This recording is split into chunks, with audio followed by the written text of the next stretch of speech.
Thank you for coming. This is the 17th Shirley Povich Symposium. And as always, we have a wonderful lineup of speakers tonight, including a very famous one up above my head. I would like to, for those of you who've not met him in person yet, introduce Mark Hyman, the director of the Shirley Povich Center for Sports Journalism. Thank you. Thank you, Lucy. Can't quite reach the lectern. My name is Mark Hyman. I am the director of the Shirley Povich Center for Sports Journalism at the University of Maryland, the greatest sports journalism center in the United States.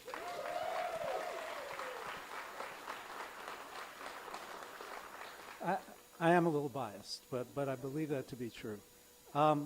We're here tonight really on a historic occasion.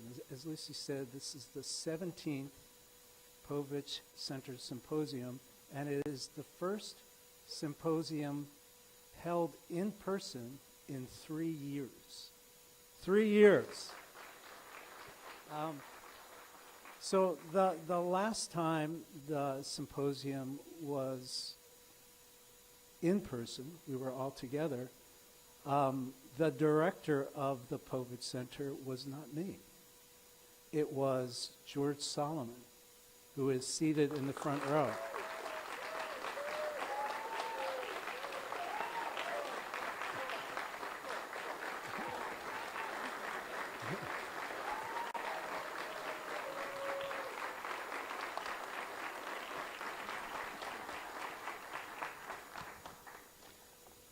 So George, of course, was the founding director of the Povich Center, one of the architects of the center. And I never say that I replaced George Solomon. I always say that I followed George Solomon, because people who know George know that you don't replace George Solomon. So I'm thrilled that you're here tonight, George. Thanks for coming.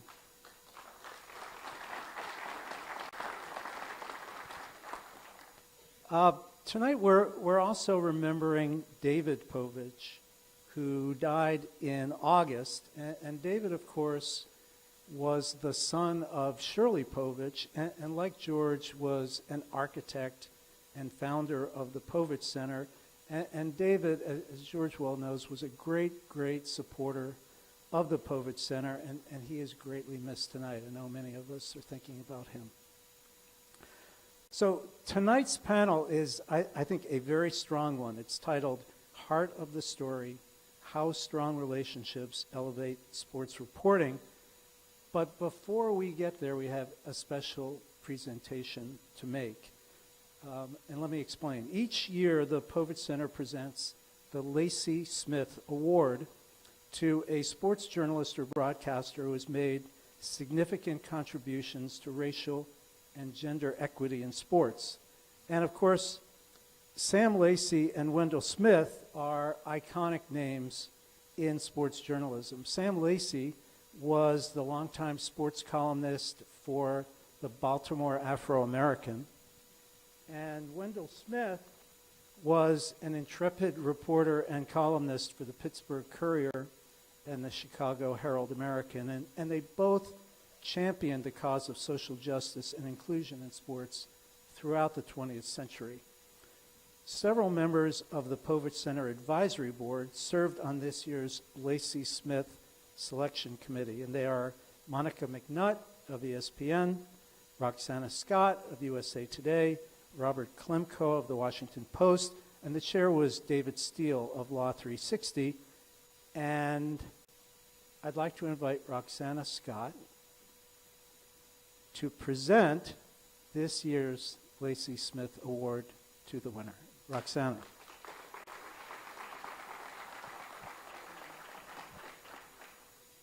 Well, many of you will recognize Christine from her reporting on CNN, but fortunately for me, she is an award-winning columnist for USA Today.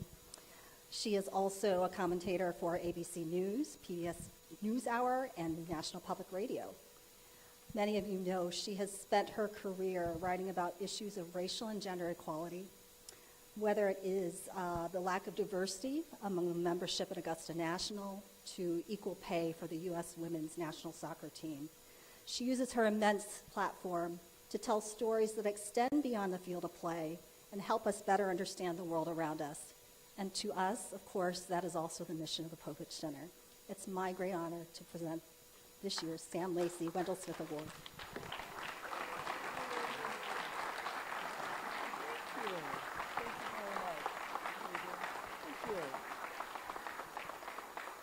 Going to get all turned around in the microphone.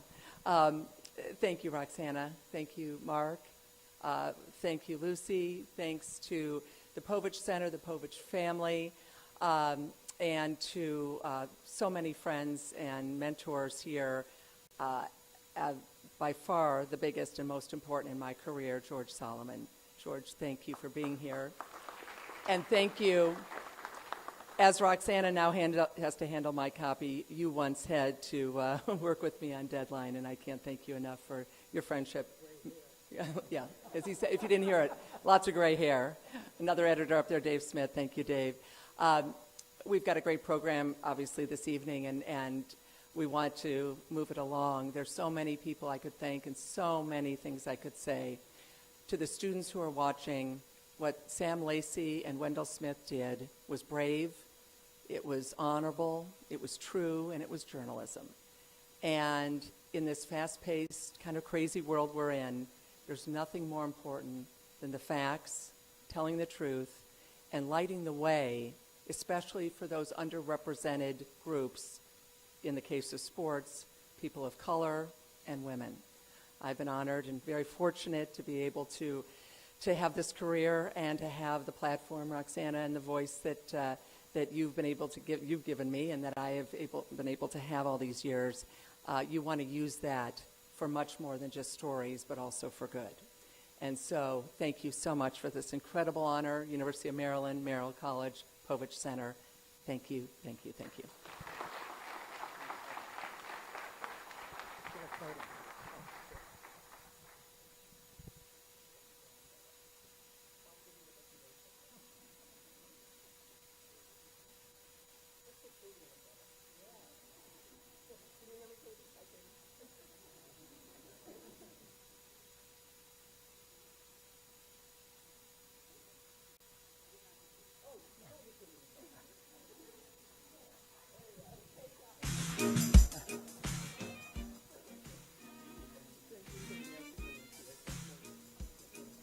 So congratulations, Christine. So now on to the panel. We've been talking about this panel for months. It began in May or June, I think, and it's really been taking shape ever since then. Several of the first conversations I had about this were with these two people who are sitting on the end here, John Arand and Christine Brennan, and I felt like if this passes the test for these two, there may be a kernel of an idea that we can pursue. And it quickly became apparent that we could put together a very, very strong panel around this subject. And the idea was very simple. What if we brought together reporters and sports figures to talk about getting along, about navigating relationships?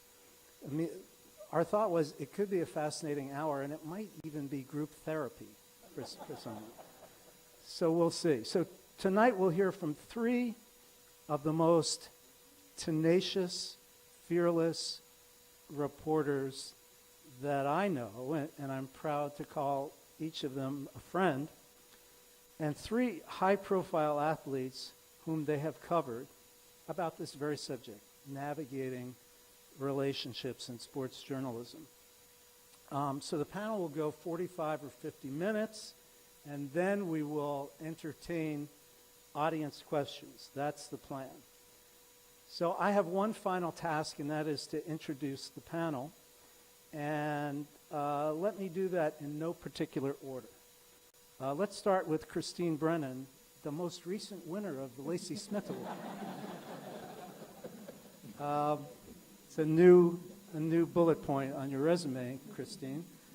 Christine is the national sports columnist for USA Today, commentator for CNN, ABC News, PBS NewsHour, NPR. Christine was the first woman sports writer at the Miami Herald in 1981, and as George Solomon well knows, the first woman to cover the Washington football team as a staff writer for the Washington Post in 1985.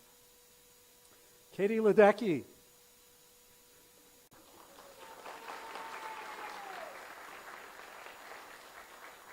We're so pleased to have Katie with us. Katie Ledecky, a 10-time Olympic medal-winning swimmer, 19-time World Championship gold medalist, the most decorated swimmer in the history of women World Championship swimming.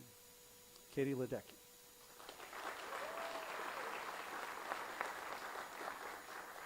My friend Mike Preston, a widely read sports columnist for the Baltimore Sun, author of the much feared weekly Ravens report card.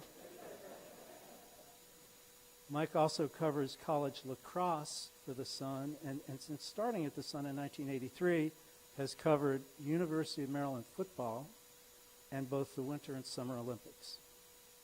Tori Smith.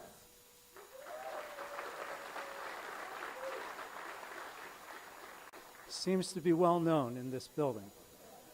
Former Terps football standout, a member of 2 Super Bowl winning teams, the Ravens in 2013, the Eagles in 2018.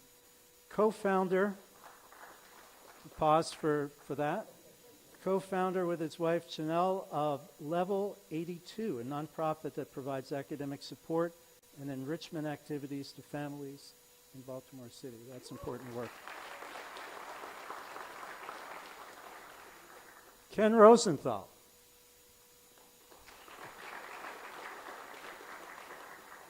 On-field reporter on Fox Sports during playoff games in the World Series and senior baseball writer for The Athletic, winner of Emmy Awards in 2015 and 16. As a much younger man, covered the Orioles for the Baltimore Evening Sun and later was a columnist for the Evening Sun. And, importantly, I attended his wedding. I did not crash. I was invited. Mike Bordick.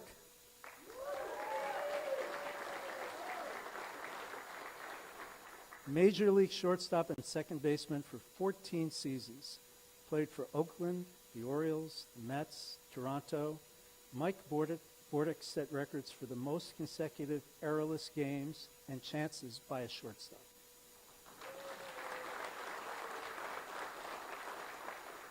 Also was selected to the 2000 Major League All-Star Game. John Oran, our moderator for tonight.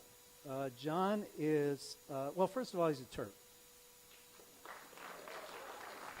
Do you mind if I give the year, John? Is that okay? Okay, class of 1989, media reporter for the Sports Business Journal and co-host of the Sports Media Podcast with Andrew Marchand of the New York Post, which you should all download on Apple or wherever you get your podcasts. Okay, my work is done. I'm going to turn things over to the fabulous John Oran. Thank you very much, Mark. Well, it's funny because when Mark and I had lunch, and he came up with this idea, and I immediately thought back to when I was a beginning reporter, and all the mistakes that I made were because I was reading people like Christine Brennan. I was reading you in the Post when I was in college here as the beat reporter for the Washington football team, and Christine was like fearless. And I mean, you were a great beat reporter. And I distinctly remember, I'm going to ask you about this, but there was one great story where she was driving home from training camp, and she happened upon these players on the side of the road that had been caught for speeding. And I was like, what a great story that is. And she put it in the paper, and the team was furious, and I loved every part of that. And Ken Rosenthal is a top-notch reporter. I mean, Google Ken Rosenthal and MLB Network. He was too tough for MLB Network, and now he no longer on MLB Network. Mark, you talked about Mike Preston and the deadly Monday column. I mean, this to me is what journalists have adversarial relationships with the reporters, and this is how it is done. And it took me, probably a couple of years before I realized, it's a relationship business, and it's all about building relationships and building trust, and you still get to do those stories, but it's not an adversarial relationship all the time. So I want to start with you, Christine, and you, Katie, about, you developed a relationship with Katie when she was, I think it was the Olympics in London, 2012. Katie was a teenager. You're a veteran reporter. How did that develop? Well, thank you, John. There we go. Is it working? There we go. Thank you. And hello, Katie. I don't know. Can you see us? We can certainly see you. Yes. You can see us. I can see you and hear you. Can everyone hear me? Yes. Yes. Great. Well, it's great to see you. And we just say, this woman is churning her way through miles and miles of swimming to represent herself and us at the Paris Olympics in 2024, which is why she's in Gainesville, Florida, and not here. But how tremendous that she's taking the time. Thank you, Katie. Thank you. It's great to be here. So, I will say that, yes, Katie, and I know we want to, John, I know we want to hear from Katie, obviously, as well. You guys already heard from me too much. So, but I was at Katie's race. Now, back in the day in 2012, Katie had qualified for the Olympics in just one event, as opposed to the myriad of events that we know her for from Rio in 16 and then Tokyo in 2021. It was the 800, and you were 15, right? 15 years old. And I was looking for a story, and I wasn't necessarily thinking of Katie that day in London, the last day of swimming at the Olympics, but went over to the venue where I'd covered the entire week of swimming. And that was, you may remember, Michael Phelps and Ryan Lochte, and there were lots of Missy Franklin. And so I'm just watching. And for the journalism students out there, everyone, I think, sometimes assumes we have it all in our head, what we're planning, right? And I like to say I'm a blank slate. I just want to watch and see what happens and then try to determine what my column will be. And this was for USA Today, probably sending it to you, Rox. And I'm watching, and there's 4 or 5 races that day. And Katie dives in, and the Brits were all cheering for a woman named Rebecca Adlington, who had been the defending champ from Beijing in 2008. And included in the crowd, among all of us journalists, right near us, were William and Kate. First and only time I've ever seen them. And they're there to cheer for their countrywoman who's going to win the gold medal. Well, pretty quickly, as this race, 800 meters, it takes a while, as this race develops, it's clear that this water bug from Bethesda, Maryland, Katie Ledecky, is pulling ahead and pulling ahead and pulling ahead, and she's going to win. And so what I did, John, very simply, was I said, this is a story. You've got Kate and William there to cheer for their countrywoman who is now getting just pummeled by a teenager that most people probably haven't heard of yet. That's my column. And so I raced down to what is called the mixed zone. Amy Rosewater here, you know the mixed zone well, where that's where we do the interviews. It's not a locker room. No locker rooms at all. That's more for security and the threat of terrorists and all the things that have happened at the Olympics. And so I go there, and Katie's dripping wet, 5 minutes after you've raced, 10 minutes. She is there standing talking to me and a reporter from the Washington Post. And at that moment, we said hello, and I introduced myself, and you were ecstatic, but your quotes, as always, were wonderful. Your comments were terrific, far the poise of much more than a 15-year-old. And I had a column, and obviously on one of the greatest stories I've ever covered, the story of the great Katie Ledecky. Oh, thanks, Christine. You did a good job of the storytelling. And I remember those moments very fondly. Of course, they were very exciting moments for me, but I, of course, recognized your face from your legendary reporting, and growing up in the DC area, I was pretty attuned to your career as well. So it was an honor to be able to speak to you and then get to know you over the past 10 years. I think shortly after the London Games, we did an event together in DC. I think a few other Olympians were present, and I think it was for the USA Today. And I remember just feeling very comfortable speaking with you, and I have ever since as we've formed this relationship. So I'm really excited to be here and to be able to talk to all of you about our relationship and to hear from all the other great journalists and athletes here today as well. Is there any trepidation at all? You're a 15-year-old girl that's swimming. You hear about the big bad press corps all the time. Like, was there any trepidation with establishing a relationship of trust with an established reporter? I think there was at the beginning, just because I was only 15 years old and I was pretty young and pretty new to all of this. London was my first international competition, so it was going from 0 to nothing, or 0 to 100 really quickly in terms of the media attention and all of that. So I think that just took some adjusting, and I had to definitely get more comfortable in front of the media and developing those relationships.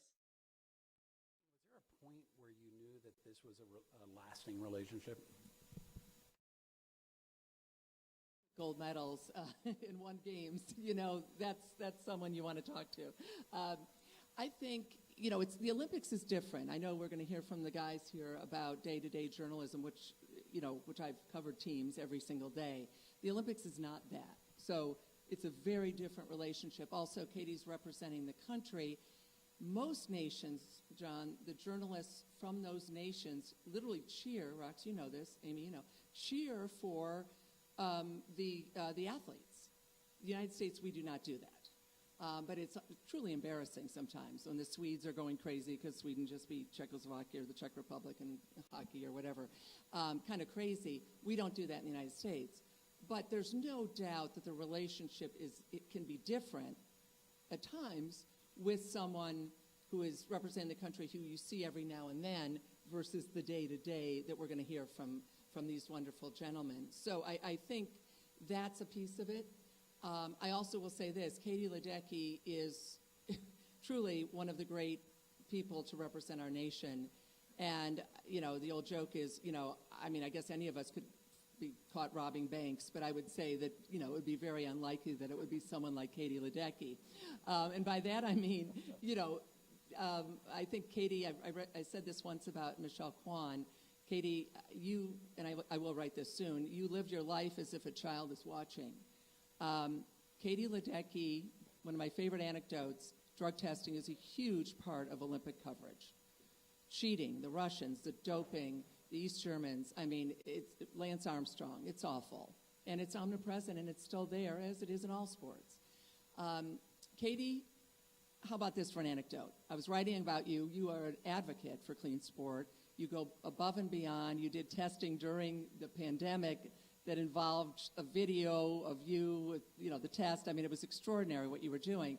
But she told me this story, very, very simple, quick story, that you may know this. For every athlete representing our country at a high level in the Olympics, Michael Phelps, Simone Biles, Katie Ledecky, they have to give their whereabouts 24/7 because if a drug tester's coming to the door for a knock-on-the-door test, a random out-of-competition test, if she's not there, that can be one strike for the 3 strikes to have a positive test. Lance Armstrong was the guy running out the back door hiding from these people.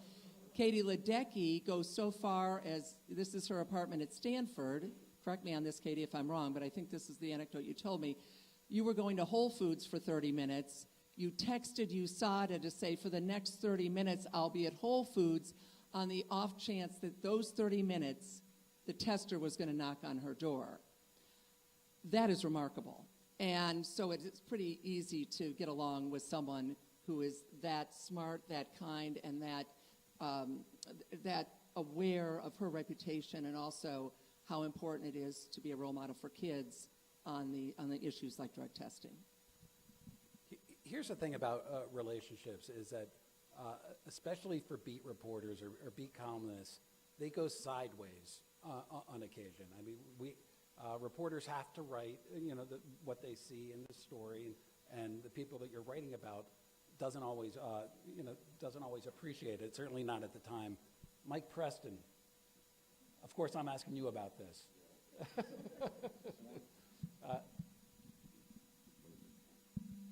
Hello? There Yep. you go. So you and Tori, Tori was with the Ravens.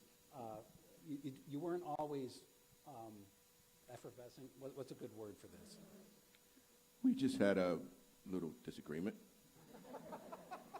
What happened was I was watching Tori practice as a rookie. And coming in, you had this scouting report on Tori said, doesn't always run crisp routes, has problems with hand placement. And so those were the things I was watching. And then one day at practice, and he didn't, I think he played well in the first 2 games. And then the week going into the 3rd game, I wrote about Tori. And I'd seen him kind of just drifting around and running these routes. And I'm like, oh, this is just terrible. So I wrote about it. And they go to St. Louis. And in the first quarter, the first pass they threw was a 74-yard touchdown pass to Torrey Smith. So I'm thinking, all right, this is forgivable. This is forgivable. They go down later, throw another touchdown pass. This is 27 yards to Torrey Smith. And I'm like, oh, this sucks. I'm going to get killed. All right. They throw another one to Torrey Smith. This is about 41 yards. I think in the first quarter of that game, he had 3 touchdown passes, which is, I think, still an NFL record for a rookie. And I knew I was going to catch it. And I've done this before. In 2012, the Ravens were playing the Colts in the last game at M&T Bank Stadium, and I knew one of the two, Ed Reed or Ray Lewis, weren't going to return. So I heard, if they don't play well, get rid of them. And on the last play of the game, Ed Reed makes an interception in the end zone, and I got fans banging on the press box window telling me, oh, you need to leave town, get out. So anyway, and Kenny Rosenthal will probably remember this. Back in 2000, it was a different team, and we had great relationship with players because we were always in the locker room. Well, and those guys, if you wrote something about them and they didn't like you, they would tell you. And even if it was during practice, they would just come up to you and get in your face and say something to you. So I kept saying, well, what is Torrey going to do? Is he going to just rip me? Is he going to yell at me? What? And he didn't do anything. But Chad Steele called me up, who's the PR guy, and goes, hey, do me a favor. I said, what is it? He goes, write more bad stuff about Torrey. Because that works, man. I don't know what it was with it, but it works. So the thing is, players respect you because you're there every day and you show up. And if you write stuff about them and you challenge them and you critique them, they understand for the most part. But you better be there the next day to catch it. And I was. And I think Torrey can vouch to that they know where to find me. People know where to find me. I've been standing in that same spot since 1996. Doesn't change much. So now you can hear from this guy here. Yeah, I got to hear your perspective now, Tori. Good to go? Yeah, I think he made a great point. For myself, what the timing of what he's referring to. So, how many of y'all remember the NFL lockout? Right, so during that time, I was staying down the street because I left for the NFL. My now wife, Chanel, had a little in Hyattsville, right, little apartment. So I go, hey, you got drafted. Well, I don't have any money coming in. I'm not a student here, so I can't come here and eat anymore. So I'm just like a guy that knows he's going to play on a team one day, but I don't know when that's going to be, right? And so we didn't start until August. And so, imagine, and this is a real conversation, I come in, and our coach is like, hey, man, life isn't fair sometimes, but I need you to be ready to play the Pittsburgh Steelers in 4 weeks.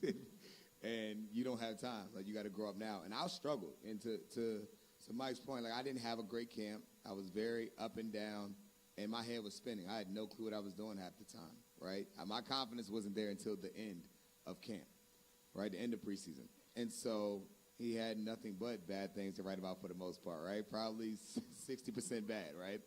And so what he was referring to, and which is being on the media side now, is very interesting because it was the second game we had, so I'm a second-round pick out of Maryland. Everyone watched me play, so there's a little bit of a different eye there when you've seen somebody, over the years. And I didn't have a catch the first 2 games. I didn't get the ball thrown to me. And so when he looks and he sees me out there and it looks like I'm jogging around, and we had a conversation about it, I'm like, dude, you have all these Ravens fans thinking I suck and I'm loafing. I can't be both. You know what I mean? And I'm like, that's not the case. But he was right. There were 2 plays where I wasn't, and he pointed to it. He said, well, I saw it these 2 times. And he was right. But that's how I run that particular route. And so that's why being on the other side now, I understand the context matters. But if you're watching it and you see it, it's like that's what he says. And so to have that conversation, he was like, all right, well, now I understand it. So now he sees it again. It's not like, hey, he's out here just loafing around. But he was right. I ended up having to start that following week. And so that's why really he had all the heat to tear me up, because I wasn't ready at the time. And the guy who I was backing up hurt his ankle that game. So that's why I played more. So I got my first start the following week, and then my first 3 catches were touchdowns. So after that, we were all good. But I always had a lot of respect for Mike because, again, being on both sides of the aisle now, as a player, you respect when people are honest and they don't necessarily back down. And he wasn't a guy that was malicious in what he was saying. And a lot of players, coaches, like, you are sensitive, right? No one, raise your hand if you like hearing bad things about yourself. No one does, right? And I think there's a little bit of that element that exists. But at least with Mike, you can have an honest conversation and understand that you don't have to agree with everything, but the respect is key. And I think that's the dynamic that a lot of people don't have. They just think everything's an attack. Everything's an attack. Well, it could be, right? But where's the respect level in terms of what you think about them and their craft and what the job that they have to do and the respect that exists there? We're all in the business, and we all want to believe that you heard a thud at your front door and you picked up the paper and you leafed through it. How did you hear about his story? Oh, I mean, y'all have to. I'm a younger guy, right? So Twitter. I mean, so pre-Elon Musk Twitter. Like, I'm on Twitter. That's what I did in College Park. I'm bored. I'm tweeting, right? So, and you couldn't run from it. That's a completely different animal from where, for athletes, even Ray Lewis at the beginning of his career, it was the newspaper. Well, for me, it was right here on my cell phone. Like, you can't hide from it. And so that was definitely a difference maker when you check your mentions and it's not your friends joking about something and it's like, hey, you suck, you're lazy, you're this, you're that.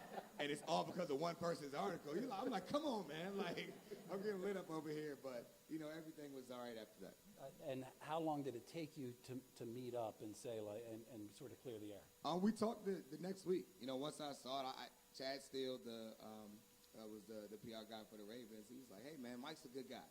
He was like, me, I'm thinking, like, you talk about the feelings element of it, right? I'm sensitive. Like, man, he's selling me out to people. I'm thinking he's just like this malicious dude just wanting to trash me out like Skip Bayless or something, right? Like, I mean, that's what I was thinking in my mind. But after talking to him, I realized that wasn't who he was. He talks about what he sees, and he gives his perspective. And that's what you should do as a reporter. You're entitled to give your opinion. Again, you don't have to always agree with it, but I as a person who lives for a debate, especially when I was in this campus, in any lecture hall, any teacher would tell you that, like, I really appreciate when someone stands by what they believe they saw and stand firm in their thoughts. Now, when Mike Borda came to the Orioles, what year was that? 1997. You had the unenviable task of replacing Cal Ripken, a Baltimore legend at shortstop. As a big fan, Oriole fan, you did it very well, I thought. Kenny Rosenthal was a columnist covering that at the time. Walk us through that. Well, most of the tension was actually the previous year. And the previous year was the year that the new management of the Orioles, general manager Pat Gillick and the manager Davey Johnson, they decided that they weren't in love with the idea of Cal playing shortstop anymore. And they had a young kid named Manny Alexander, really raw, very talented. And they moved Cal to third for a few games for Manny Alexander, and that did not work. Because Cal did not respect Manny Alexander. He was a young kid. He wasn't a polished player at all. He never really made it, even though he was a highly touted guy at the time. And the Orioles came to understand that if you were going to ask Cal Ripken Jr. to move to third base, you better have a shortstop that he respected. So when they entered the offseason, they identified one, and it's this guy right here. And Mike was one of the best defensive shortstops in the league at that time and subsequently as well. And they brought him in, and I never actually asked Mike about this in all these years later, but it had to be an extremely difficult situation because Cal was over third base right next to him. It was Cal's locker room. It was Cal's city. People did not understand why he had to move, even though, and I looked this up, I couldn't believe it when I saw it yesterday when I looked it up, Cal was 36 at the time. Nobody 36 plays shortstop anymore. Nobody even 32 plays shortstop anymore. Mike was actually 31 that first year with the Orioles. So it was not that outrageous thing to think that Cal Ripken should be moved off of shortstop, but it was a really big deal at the time. And Mike came in, and I'm not just saying this because he's sitting right next to me, but he handled it as well as any human being could have. He was respectful to Cal. He never said a word untoward toward anybody, and just handled himself with a lot of dignity and grace.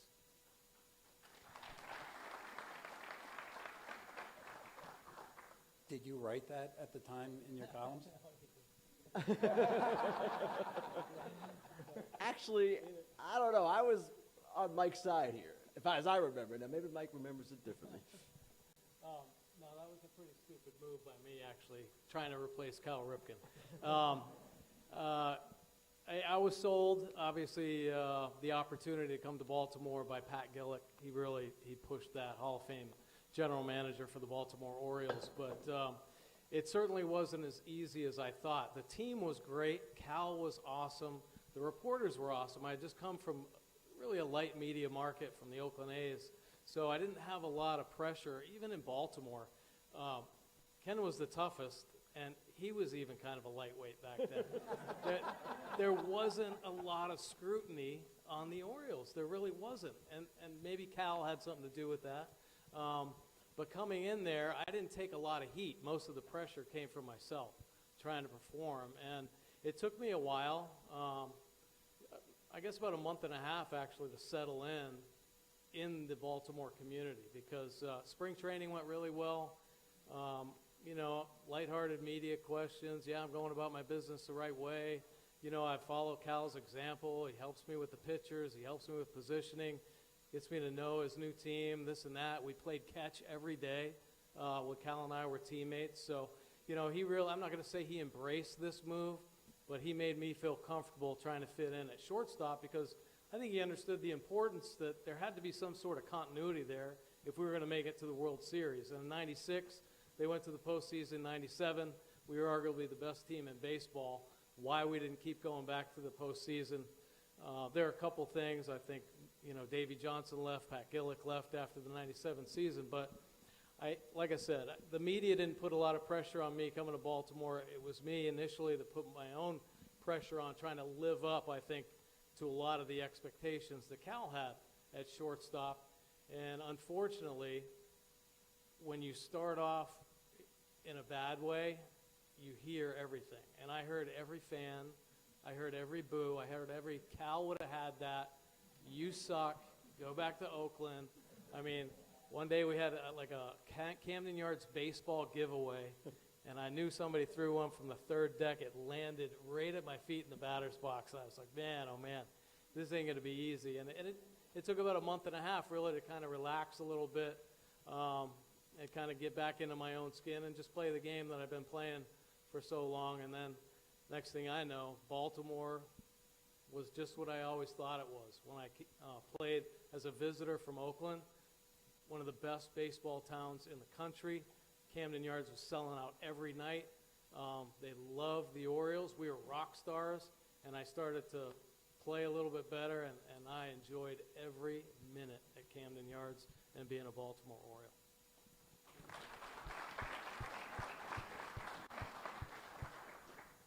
Mike, I don't want to make you sound old, but that 1997 was in the very early stages of the internet.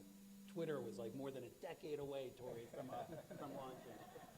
How did you consume news then? Newspaper. Quick story, and I didn't even read the newspaper.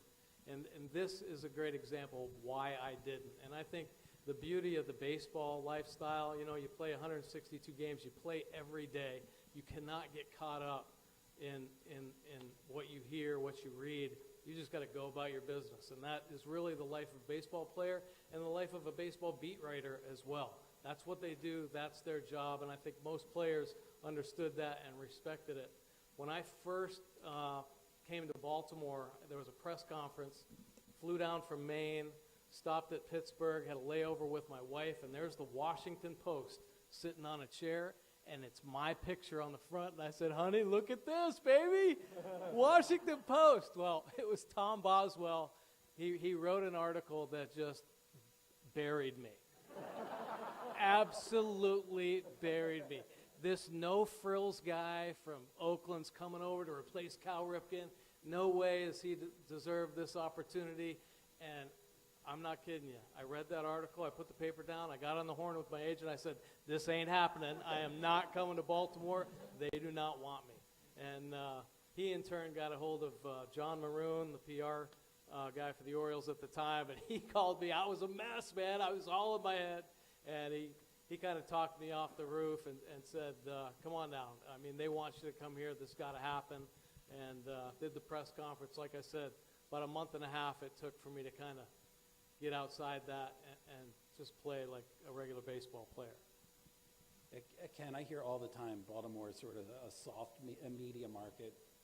We were talking earlier, 1988, the 0-21 team is an all-star group of reporters that covered the Orioles then.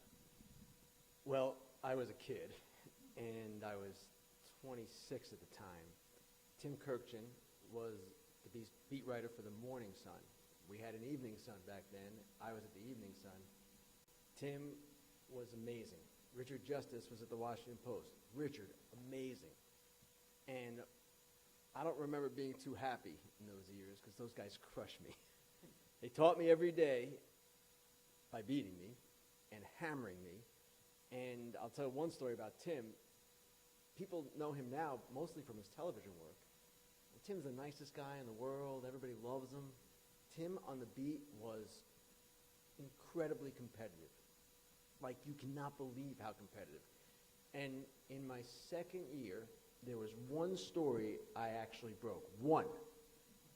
Against Tim. And, like, it was, Cal had been fired as manager, senior, and he was coming back as, like, a minor league instructor.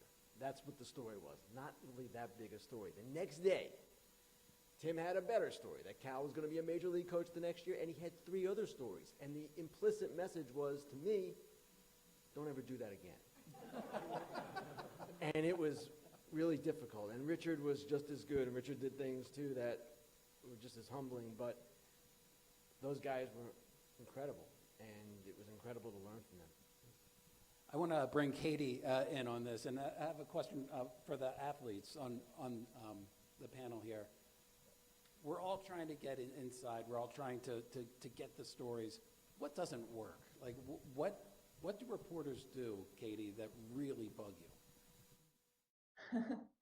Well, I would say one thing I've noticed is, and Christine never does this, is sometimes reporters try to almost mind read or make assumptions. So I've had, a 5 gold, 1 silver world championship performance called a setback and a letdown, coming off of the Rio Games, the 2017 World Championships. I think it's great when reporters ask questions and frame them in the right way and really try to be thoughtful in their questions, as opposed to just making assumptions on how you're feeling. I think after I placed 3rd at Olympic trials when I was 15, I think my family got a phone call from a reporter trying to get the story about how it was a disappointment that I was one spot away from making the Olympic team. And my parents were like, she's happy with her time. She's 15 years old. She still has several events left to swim. It's not a disappointment at all. So I think, just making any of the young journalists out there keep asking the questions, try not to make assumptions about how athletes are feeling, get to the root of their feelings, try to draw it out of them how they're feeling, but try not to make assumptions on how they feel about their performance. I'm sure it was the editor that was making the reporter make that call, don't you think? So, Katie, how do you deal with those types of questions? Do you get defensive? Do you try to educate?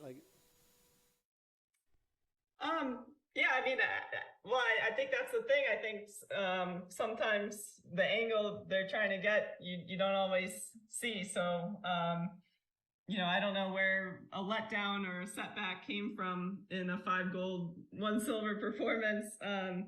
But, I always try to express my feelings and express how I feel about my performance. And, I just try to be true to who I am and tell the truth. And I don't get frustrated very easily, and I don't get offended by anything that's written. But I think again, I just try to stay true to my feelings, not let outside expectations get to me. Of course, I have pretty high expectations for myself. So sometimes when goals are being set by other people, or people expect a world record every time I swim, I have to keep things in perspective and make sure that I'm staying true to what I am trying to accomplish and what my own goals are. Tori, one thing that I love about your story is you are now in the media. Welcome to the media. And you offer opinions. And so now you hear from players as well coming to you. How do you handle that? Yeah, first of all, that was a perfect answer by Kate. That was a perfect answer. But for myself being on the other side, I just try to, what it's like as a player, right? So I probably have a ceiling because I'm not going to be a guy that's trying to railroad other players or step on them to rise. Like, I'm going to be honest. Mike and I were talking about this offline because I'm younger than the media, so basically any game I go to, I either play with somebody or someone's my coach, right? Like, I was with somebody. Someone coached me. And so, like, you want to be respectful to it. So if I can't identify it on film directly, then I don't make assumptions about their effort or their heart or what they think. Similar to what she was saying about, with people placing expectations on you. So if I don't know it to be true, I'm not going to say it just because I think it. And that's what I've learned from being on the opposite side when people say things and it may not be true, but I know it can be harmful. And all it takes is that one fan to have that one little nugget, and then they're going to tell all their little friends, and they're going to tell all their little friends, and now they all think, X is true because I said it. And so just understanding that, just trying to be a little better in that space to, again, be honest. Like, you don't let people go for negative things. You can't just always talk about the positive things. Like last night, any Commanders fans here? So I did NBC Washington last night. And they were like, do you think it's going to be any different than last time when Washington played the Eagles? And I played for the Eagles. A little biased a little bit. But I was like, no, the Commanders stink. I didn't think it was going to, There's no way I thought they would win, right? I was like, because I thought they're linemen. And the reason why, I was just like, hey, no, it's going to, my no was kind of funny. It was very direct. Like, there's no way it was going to happen. But it was only because I felt like their defensive line is simply better than their offensive line. Well, guess who was dead wrong? Me. And so I'm on Twitter, our favorite app, and and I was able to just to tweet, just to talk about it, and just give their respect. because it's very easy to say something and then a game happened and act like you never said it, right? And so to me, I think it's important to acknowledge when you're wrong, because players do see these things. Whether they want to believe it or not, coaches see and read these things. So for me, it's important to make sure that I'm being fair in how I'm going about it, and if I'm wrong, that I give credit when it's due. Mike Bordick, you also left the playing field and you got into the media. You were doing color commentary for Oriole games. Was that a natural move for you? Not initially. It took me a little while. I was surrounded by some great people. Gary Thorne was a partner, Jim Palmer, Jim Hunter, Joe Angel. I mean, so many just legends, I think, in the game. Really kind of helped me and let me know that preparation was probably the most important part of being a good broadcaster. So getting there early, doing your homework on athletes. And I think the hardest part was actually also now having to interview and talk to, my peers, guys that, I just played with or helped coach in spring training, because I had kind of a dual citizenship. I was always invited to spring training as a coach, and then all of a sudden I had to talk about the players during the upcoming season. So I had a little bit of an advantage to some degree because I saw how hard players worked. I had a great respect for baseball players.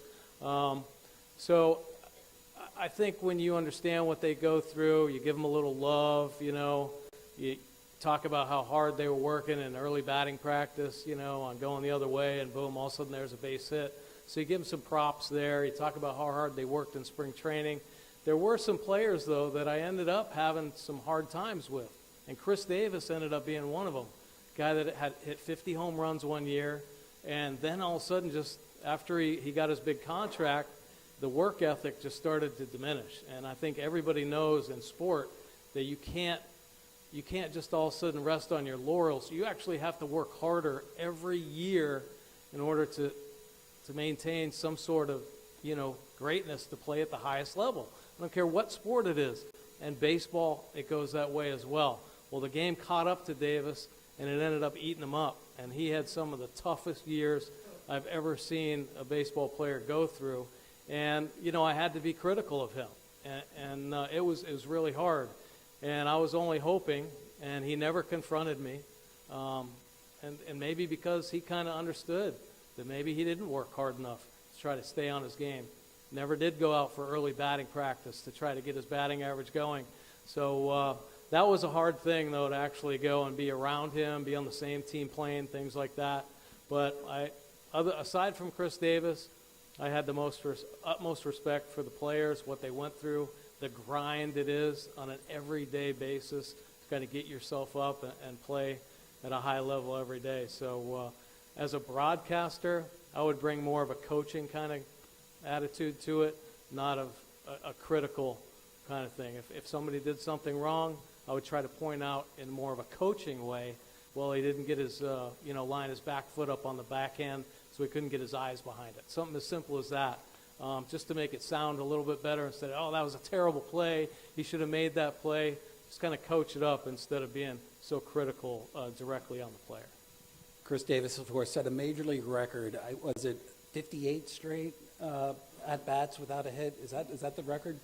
Boy, something like that. Can I ask you a question? Because they put the shift on, and he never bunted. I would have been bunting. It'd just get me on base. And he never hit the other way. That kind of drove me crazy, too. Would you have bunted for a hit if you were at like 0 for 30? Oh, my gosh. Yeah, I would have tried anything to try to get a hit. Anything. Because hits are gold, no matter if it's a bunt or a blue pit or a broken bat. It helps build your confidence up. But he was satisfied with just trying to pull it into the shift. I have a billion more questions. This is such a great panel, but I want to invite the crowd to ask whatever questions they want to ask. Do we have a mic, or just raise your hand and shout? Oh, come on down here to a microphone down here on this side. If you have a question, come and ask.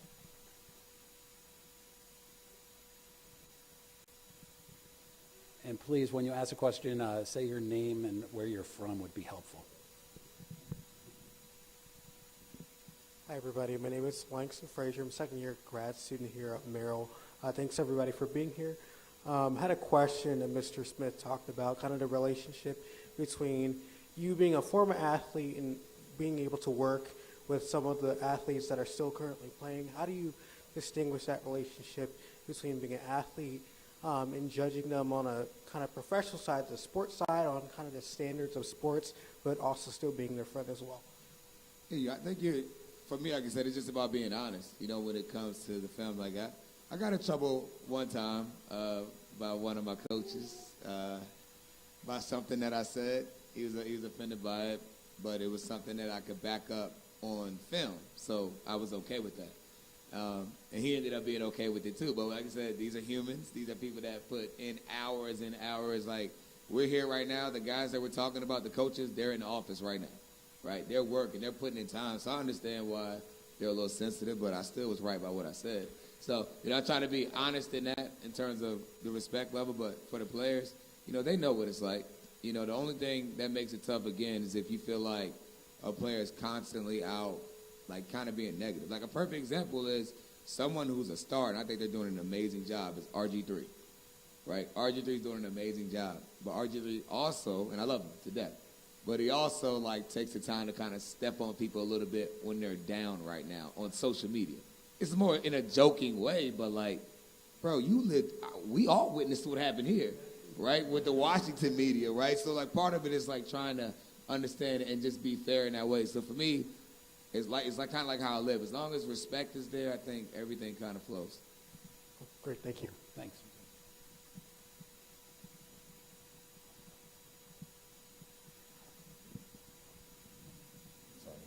Hi, I'm Carl McManus. I'm a first-year grad student here. Respect has kind of been a big theme tonight, and I was wondering, as the athletes, hearing from reporters who didn't transition from being an athlete themselves, what does it take from you seeing their work to earn that respect? Like, hey, this is somebody who hasn't played at the professional level, but they're now writing about me playing at a professional level. What in their work earns that respect from you guys? That's a really good question. Katie, why don't you take that one? Can you repeat it for me? The sound trails off a little bit as we go down the line. John, can you just repeat part of it? The question was essentially, if respect has been a big theme here, and what is it with the written word that you see for somebody that hasn't been an Olympic level athlete that makes you respect their profession and what they write? Oh, yes.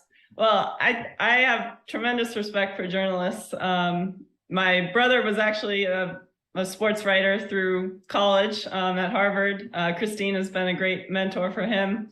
And my father actually was a journalist as well when he was younger. So I have a lot of respect for the work and the time that the journalists take to get to know our sport. I think that's another key element, especially in an Olympic sport, again, where we're not being covered every day necessarily by journalists. Journalists like Christine take the time to get to know the sport and know the ins and outs, know what a good time is versus a not so good time, or know who the competitors are, things like that.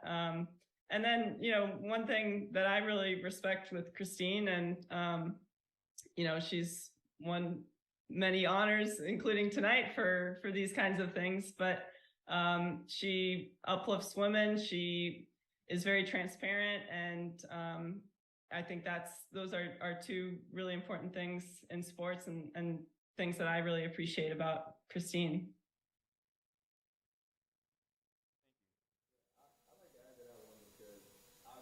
Football, I hear more about football players than anyone else. Like, how are you going to talk about something you can't do, right?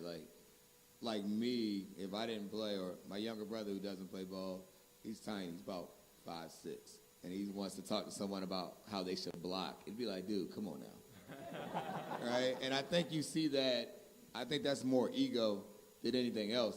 And I'm not going to sit here and say I didn't think that way when I was younger, but when I got to college and I started to realize, like, when you're sitting within gossip, it's like, well, there are women reporters. I didn't see that until I got to college. There's men, there's people all different. It's like, well, football isn't rocket science. Like, you can study this and know how. Like, you can talk to someone that knows the profession, right? And so even more so now, being around so many different women coaches. Jennifer King, who coaches running backs with Washington. I was with her in Carolina. It's like, you see people who are qualified. I'm not trying to single out women, but I think it's very easy for men to be like, well, how's a woman going to ask me about football, right? Because it's a man's sport. But the reality of it is that people can study this stuff. It's not rocket science. So someone can say something, and they could be right. And anyone that's offended by it, that's just their fragile ego. I think a lot of it has to do with the way you carry yourself, the questions you ask. I mean, if you're in an NFL locker room, and Tori could tell you this, you can't go in there dressing like a nerd. You got to kind of fit in where you don't separate yourself, because football players can be brutal. They'll tell you when you got on a bad outfit, your color scheme is wrong. They don't hesitate. In the questions you ask, I do not like when reporters ask a player after a big game, how do you feel? Well, how do you think they feel? There's different ways to approach it. Guys respect you for that. And then when they read what you write, if it makes sense, even if they don't agree with it, they still understand your point. So it's all about the way you carry yourself, whether you played the game or you didn't play the game. And on that note, one question for all young journalists. After someone loses a game, the first question should never be, what happened? That's the most annoying question in the world. I just want to put that out there. Why you brought that up? Sorry. Great. Next question. Thank you.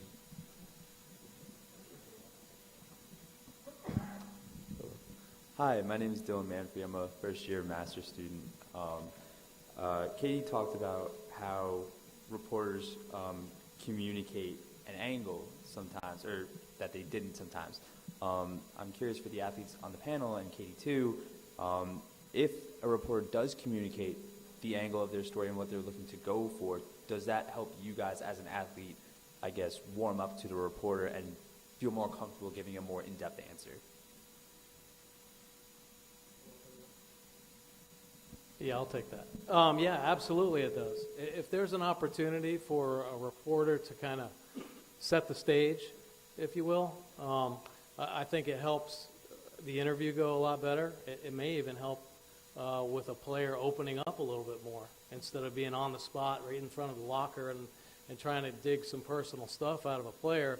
If you can somehow get a hold of him or go through the PR department, say, I'd like to ask him this, this, and this, and then present that to the player, I think that goes a long way.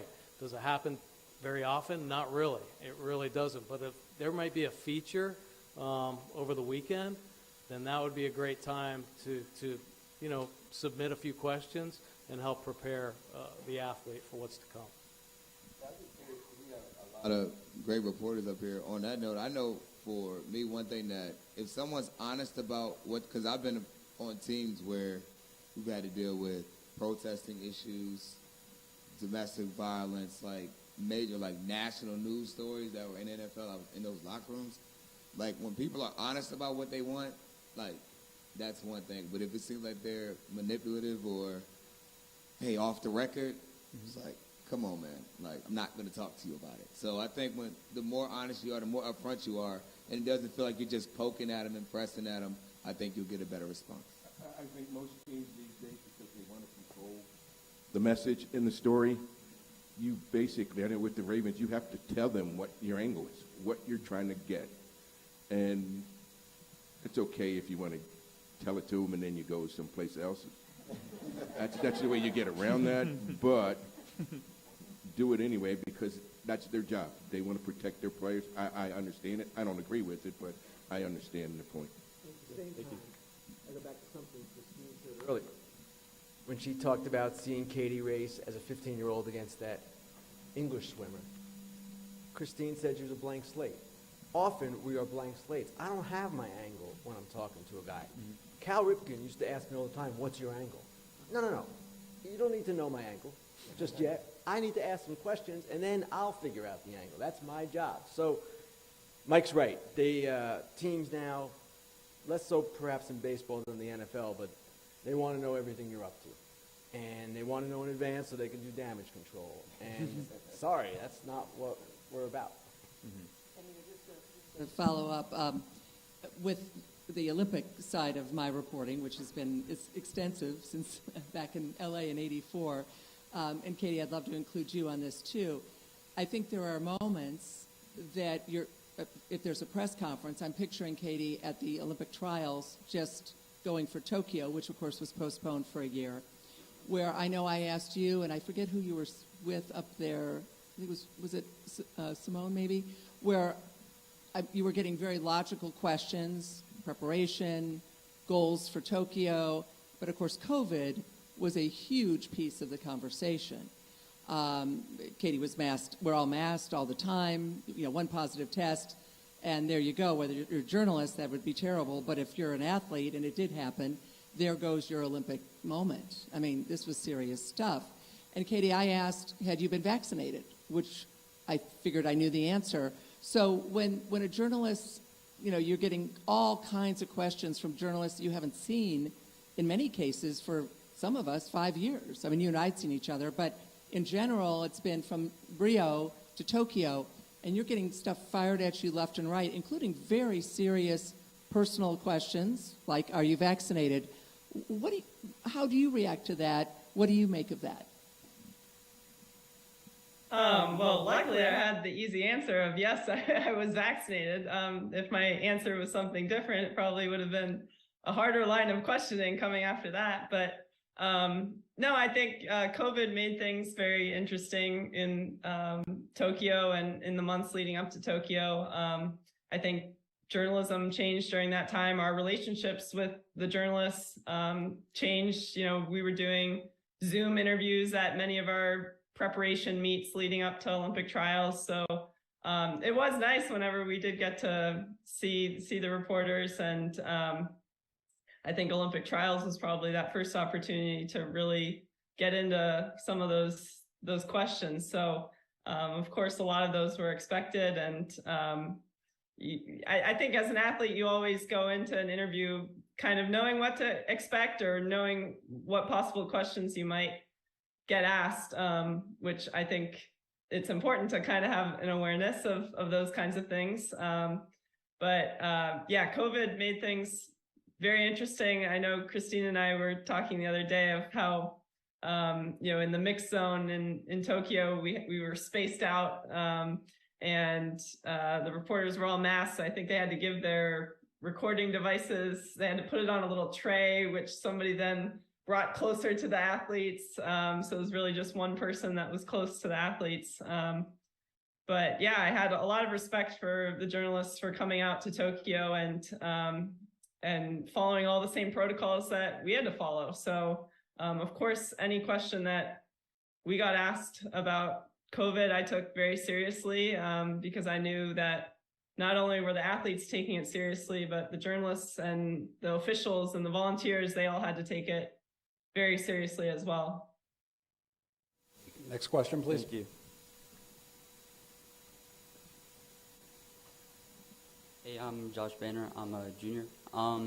This one's more for like the reporters. How do you, when asking, I guess maybe like the tougher questions, yet you still might want to keep the players' respect because you don't want them to, I guess you still want them to be familiar with you. So I'm just curious, when asking those tougher questions, how do you sort of, I guess, balance it out so that the players don't like want to kill you or anything? They just want to kill us. Ask them at the end. At the end of the interview, not at the beginning. Get what you can out of them, and then go forward with it. And then sometimes it happens. I mean, you just get into those conflicts. Tori, I don't know if you remember Orlando Brown Sr. Orlando Brown Sr. was the toughest player I've seen in the National Football League. 6'7", 355, 360. And I remember one morning, I get up, and I wrote a story about how bad the offensive line was playing, and their copy desk, for some reason, had put the salaries under all 5 of the players. And I called the backup guy, Gary Lambrecht, and I said, we're going to kill today. We're going to get killed today. So I go over to the practice. There's a defensive back running through the practice, and he drops the ball and turns to me and goes, Orlando's going to kill you today. You're dead. You're dead. So anyway, this is great. So I go up, and I can't go on the field because you're not allowed on the field doing practice, but I see Orlando over there, and he's staring at me, and he's twirling his helmet. And, man, I'm going to kill you. He's doing the Ali Bolo. Oh, I'm going to kill you. I'm going to kill you. I'm going to kill you. And Jonathan Ogden's trying to hold him back. And he goes, oh, just go ahead over there. So then Zeus starts walking over toward me, and I turn to our backup guy, and I said, if he gets close, we're dropping. Just drop. All right, we're dropping. So anyway, they get him off, take him in the locker room, and he goes, you come in the locker room, I will kill you. I will kill you. And I got to go in the locker room. I got to go in the locker room because I can't get punked by a player. You can't. I don't care who he is. You just can't get punked. So anyway, I'm starting to go in the locker room, and Tony Siragusa goes, dude, he's going to knock you out. As soon as you go around that corner, he's going to knock you out. So and Zeus's locker was right there, and the door was right there. And I'm like, oh, well, this is going to be quick. All right? So I go in, and he's not there. And I'm like, oh, thank you, Jesus, not here. And David Modell had taken him in the back in the shower and was explaining to him, like, he really didn't have anything to do with it. He just wrote the story, but he didn't put the pictures together and so forth. So anyway, to get him calmed down, I go upstairs. Art Modell calls me in his office and says, Mike, that is totally unacceptable. I will not give him another contract. And he didn't. He let him go. And for 2 or 3 years, Zeus is playing for other teams, but he's still sending me messages. I'm going to kill you when I see you. I'm going to kill you when I see you. So anyway, we go to Cleveland. The Ravens play Cleveland, and it's the first game they play up in Cleveland. And get off the plane, and who is the first person at the gate? Is Orlando Brown. And I say, Orlando, this is crazy. You cannot do this. I'm tired of this bullcrap. And he goes, man, I ain't worried about you. I'm here to pick up my mom. His mom was on the back of the plane. And ever since then, we laughed about it. But, and what I'm trying to tell you is it wasn't what I wrote or what I asked or what I did. It was the relationship that I built when we were both younger. And he understood. I mean, it took him some time, but he understood. The key, and I know that's what this is about, you got to establish those relationships. You got to build those because that's what it's all about. It's about trust. It's about building relationships so that when you have those moments, when you got to tighten up on guys a little bit or they got to tighten up on you, you can just say, okay, this is professional, not personal. And sometimes it does. Sometimes it does get personal. I've had that with Brian Billick where it got personal, and it happens. It does. So. Oh, no. I was just going to say, because of the student journalist, I do think you had a great point. Ask it last. If there's a real tough one, you can also blame your editors. My editors told me I have to ask this. I've done that a few times, Roxana and George. George may have told me, said, hey, ask what's wrong with the safeties. 1985 Washington football team. It's not easy, but you have to do it. For the students watching and listening here or on Zoom, you have to, right? I mean, the tough question, that is our job, because at the end of the day, we're serving our readers or our viewers. We're not serving the team we're covering, even though we have to exist with the team we're covering every day. It's an amazing dynamic that will serve you great the rest of your life in terms of walking that tightrope. But it's not hit-and-run journalism, it's hit-and-stay journalism. I had one during the World Series, not an on-camera for Fox. This was for something I was writing. I'm not going to give away the identity of the player. It's a little sensitive. But at the end of the interview, I asked a question, and he answered the question kind of innocuously. But maybe a half hour later, I'm in the clubhouse, and he comes up to me. He says, hey, I didn't like that question. And I said, okay. He said, I understand you have to ask it. I didn't like it. And we talked it through a little bit, and there was a mutual respect. There was a previous relationship, and we got through it. Now, there are times, Orlando Brown is an extreme example, but there are times when it gets a little uglier than that. Bobby Bonilla, Scott Erickson, a few of your teammates, Mike. but at the same time, you know what? I know those guys now, and it's different years later. The heat of the moment passes, and people understand. I like Christine's thing. My best sources think that my editor has 3 heads and is the meanest guy around. We have more time for 2 more questions. So. Thank you. Hi, so my name's Ryan. I'm a recent graduate, and I'm currently writing for a small paper in Falls Church, Virginia.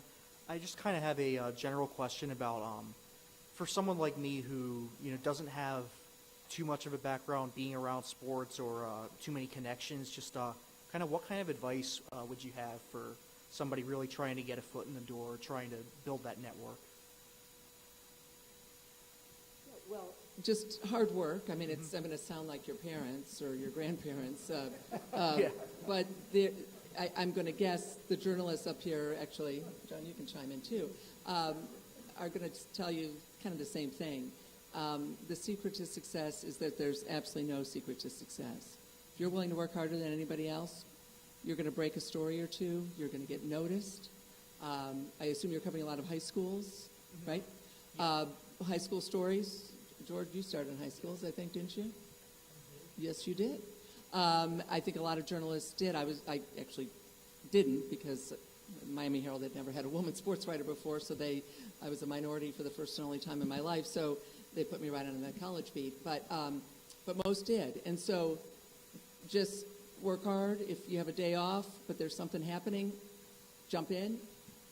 You'll get those days later in your life. And just do the best job you can. Don't make mistakes. Double check, triple check everything. Every column to this day, 40 years in, I'm reading it on my iPhone after I've double checked and triple checked and quadruple checked. A mistake is a killer. We all make them, but it's like, fingernails on the chalkboard, right? And also then check Twitter, check the internet, look for who's hiring, have a rapport. Maybe there's a Washington Post editor somewhere in the system in sports you could send your stuff to in a little bit. Just say hello. You're not looking necessarily for a job. You establish a rapport. You've got a wonderful way to do that. All of the students do that we never had. You can email people. You can follow them on Twitter. You can DM with them on Twitter. There's just so many ways to start to raise your profile, but it all starts with hard work and just getting the story. I thought, Ken, your story about Kirkton was great. Just be competitive.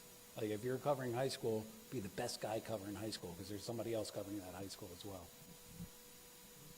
Final question. Sounds like a lot of pressure, though. So I'm Tanner Malinowski, and I'm a junior. And so we've touched a lot about on the type of questions that athletes don't like to hear. So just kind of like on the other spectrum of that, what are some questions, as athletes that you wish journalists would ask more frequently, or just stuff that you would want to explain more, I guess? Yeah, Katie, why don't you take that? Did you hear that? Yes, I think I heard that. It was what kinds of questions we would like to, what we like to hear. Yeah. Yeah. I think, I think there are times when we like to talk about performance, and then I think there are also times when we love to just talk about our interests and about ourselves, about our families, about things other than our sport as well. So I enjoy the opportunities that I get every now and then to talk about some of those things. Sometimes in the Olympic space, we get that opportunity. Sometimes it's a little harder to get that opportunity because, again, we're once every 4 years, we get a lot of that attention. So, I think just being able to get those questions and be able to tell our stories of our backgrounds. I love talking about growing up in Maryland and all of that. So I love the opportunity to thank everyone that's supported me and tell some of that kind of thing, as well as talk about my performance and the results of the races. I think it depends on the individual. Me personally, I know guys who they only want to hear about football or basketball, whatever their sport is. But me personally, the things that I enjoy reading, I like to learn more about people. Like, even myself personally, I say I played football, but my identity is way bigger than being an athlete. So I think the more, because think about it, everyone's writing about how Washington's offensive line that I said stunk did a great job last night, right? But there aren't many people that are talking about how they got to that point. Their mindset, how they felt about people like me that were doubting them, right? Like how they rallied around their coach. And so I think like those things are more interesting to me. So that's maybe why I like being asked those things. But I think it just depends on the individual. But I just feel like anyone can get answers when it comes to strictly performance, but not everyone's gifted to get the questions outside of that. Mike, you want to take a stab? Absolutely. Last word. Absolutely. I think, Tori kind of hit it on the head there with just kind of finding out an athlete's mindset.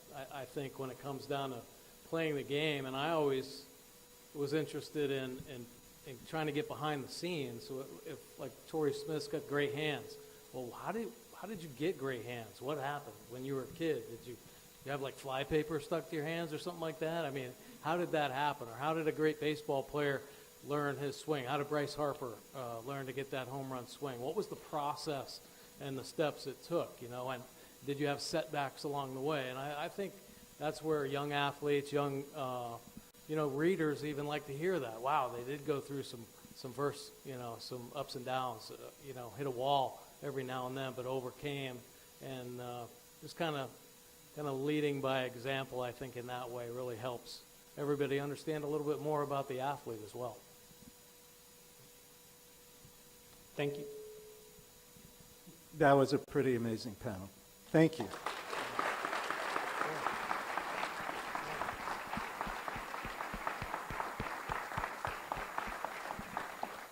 So I think it's quite justified to say that the Povich Center is the greatest sports journalism center in America because I think tonight we kind of pulled back the curtain a little bit on something that you rarely see. Journalists actually in conversation with the athletes they cover. We see the games and we see the coverage after the games, but we rarely get this perspective, and it was just fantastic. The other thing I learned tonight is that we need to have Orlando Brown on next year's panel. I think that would be a lot of fun. Again, thank you to our panel. There are a few thank yous that absolutely have to be said. First to Maury and Lynn Povich, without whom none of this would be happening.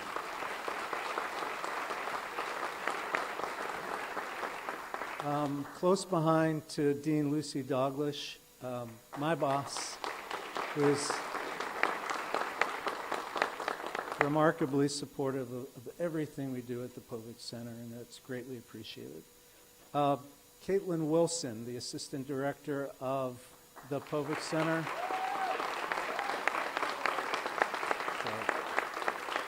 I mentioned earlier, if you had been following Caitlin around today, you would be exhausted right now. She did amazing work. Other thank yous, Nathan Stevens, Clint Bucco, Josh Land, Katie Auney, Zach Albrecht, Kate Yanchulis, Mike Charles, all the members of the Povich Center Advisory Board, some of whom are here tonight. Thank you for coming. And at UMD Athletics, Scott Carter, we're in this room because of the UMD Athletic Department, and Scott was enormously helpful in making it happen. So thank you all. Thank you all for coming, and we'll see you at next year's symposium.